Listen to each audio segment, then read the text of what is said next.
2021 is almost over, and since this is a personal finance channel, I want to put a personal aspect to it and give an update on where Bailey and I are at financially from 2021. So I'll walk you through some of the details about our year, some of the investments, expenses, and what we're looking at for next year. I'll even share some numbers. So hit that like button and let's get started.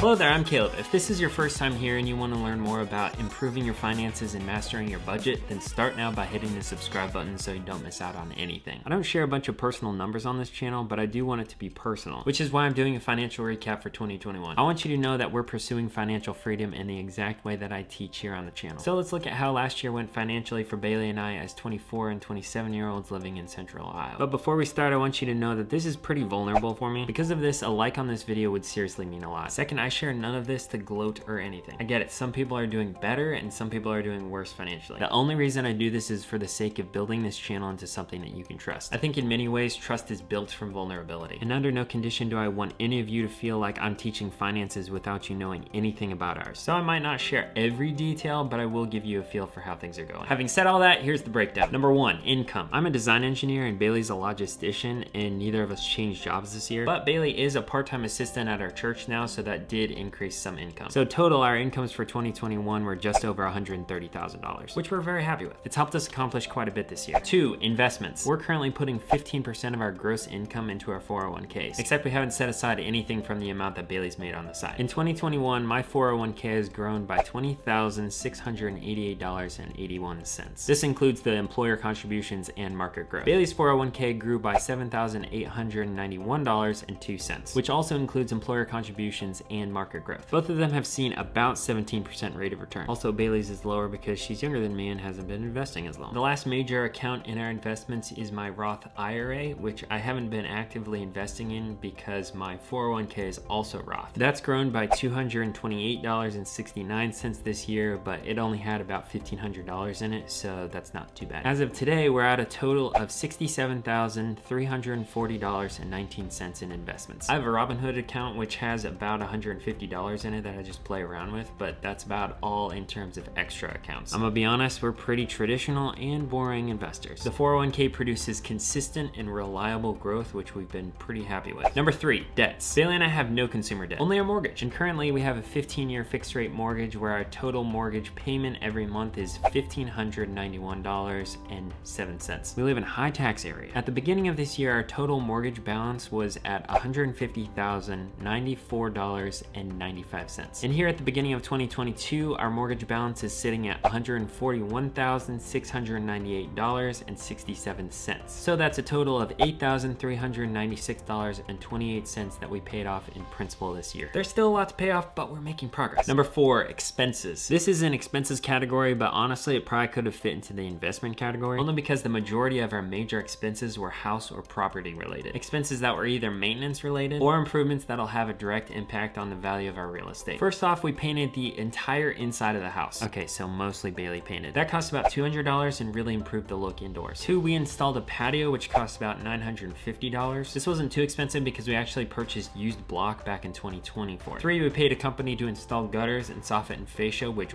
really helped improve the look of the house. That cost $3,470. Four, we paid another company to expand our driveway so that we could actually access the back of the property. That cost $2,700. Five, we had a furnace quit on us, so we replaced that, which cost us $4,780. And finally, six, we bought a barn kit, which we've been slowly building since August. That's cost us about $9,000, which puts us at a total of $21,100 that we put towards property improvements and maintenance in 2021. All cash. And the majority of these expenses, I would argue, will go towards increasing the value of our home and property. Now, before we get into our plans for 2022, we gotta thank our sponsor, sweaters.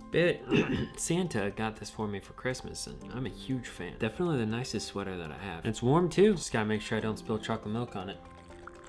Man, that's good.